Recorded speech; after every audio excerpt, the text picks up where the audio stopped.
so much to get into. Let's get right to it. Benjamin Sesko then, Dharmesh. How close are United to getting him in? It's getting closer. It's developing. Talks between Manchester United and RB Leipzig are advancing over the signing of Benjamin Sesko. No full agreement yet. That should be specified at this point. But discussions, we're told, are heading in a positive direction. Personal terms, not expected to be an issue for the player. Just a reminder of what United's offer is. It's an initial £65 million plus a further £8.9 million in performance-related add-ons. So it just comes short of £74 million. That's actually less than what Newcastle United's bid was. However, Manchester United is the preferred choice of Benjamin Sesko. Now, I think United have been pretty clever in the way they've approached this one, because they've seen Newcastle United going with one bid, which wasn't good enough for RB Leipzig. Then they've gone again, and they've gone again big. It was like a €90 million all-in bid that they put into RB Leipzig. United just sat back because what they wanted to do was to get an assurance from the player himself that he wanted to come to Manchester United before they made that bid. And that is effectively what has happened, because once we knew Manchester United had put that bid in of nearly £74 million all in, that was the signal that, right, something's gone on behind the scenes, that Benjamin Sesko has made it clear to Manchester United that he wants to go to that club. Because it would be no point Manchester United bidding against Newcastle United if they know the player is going to come. As far as Sesko himself is concerned, him and RB Leipzig have got a fantastic relationship. He doesn't want to rock the boat. He hasn't agitated for a move at all during this whole saga. But he has made it clear to them, Manchester United is my preferred destination. And then he's left it to them. If they can agree that deal with Manchester United, then he can go there. If they can't, then he will sit back and say, well, I'll stay at RB Leipzig, or see if Newcastle United is the destination for me after all. Rob, why would he choose Manchester United over Newcastle United when Newcastle United have got Champions League football? It doesn't make any sense on paper, does it? But I think what this emphasises is that Manchester United still have a huge pulling power when it comes to transfers. We've seen that already with Matheus Cunha and Bryan Mbeumo, both of whom Newcastle wanted to sign, and they missed out on Manchester United, even though they were prepared to match the deal financially. These players seem to be choosing the Theatre of Dreams at Old Trafford as a chosen destination.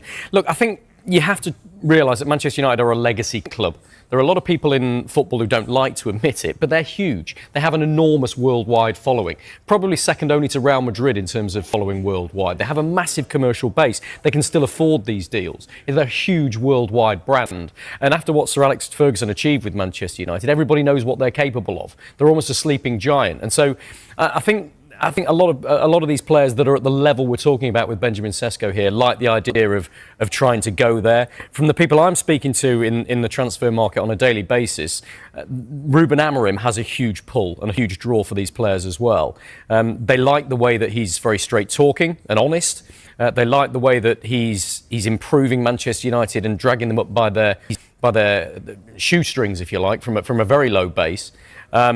And they like the fact that they think that he makes players better on the coaching field and brings the best out of them. So I think you add all that together, and that's some way to go into to explain why Sesko and others are choosing Manchester United over Newcastle. On paper, it doesn't make any sense, because I'm a huge fan of Eddie Howe. I think he's a brilliant tactician. He definitely gets out the best out of his players. He's a brilliant man manager. They've got Champions League football. They finished 5th compared with Manchester United's 15th.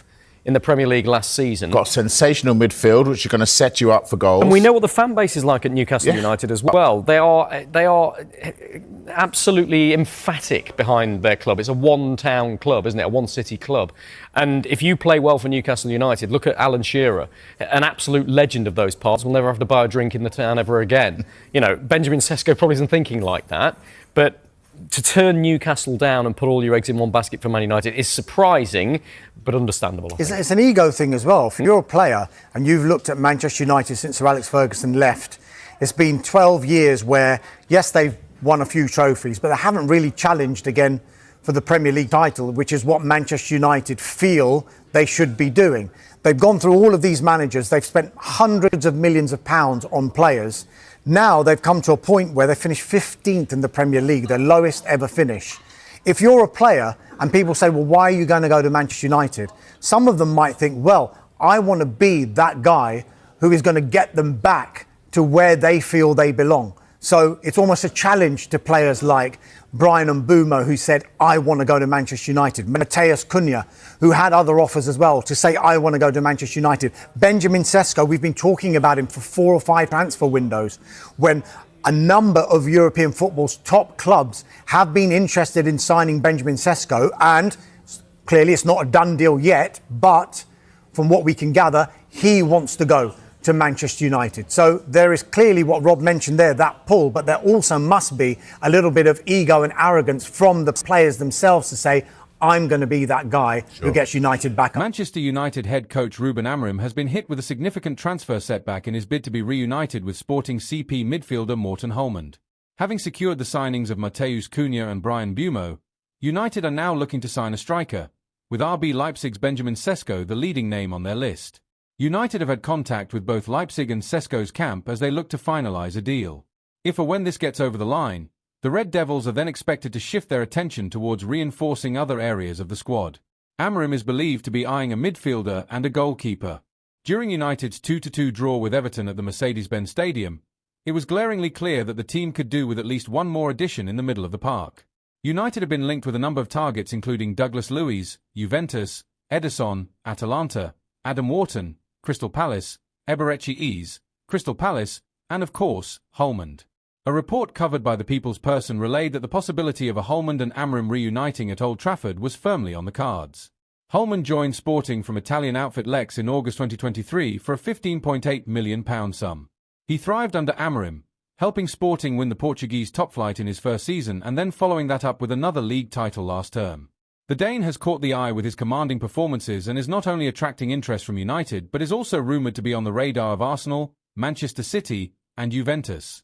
But it's Juventus who have recently appeared as United's chief competitor in the race to land Holmand. Juventus are said to have attempted to lure Sporting with a swap deal involving Douglas Luiz, but the proposal failed to materialise. Now, a fresh update has been issued, indicating that the old lady have taken a giant step towards beating United to Holmand's signature. According to Corriere dello Sport, Holmand is pushing to join Juventus and has even reached a preliminary agreement with them over personal terms. Holmand is Juve's top target.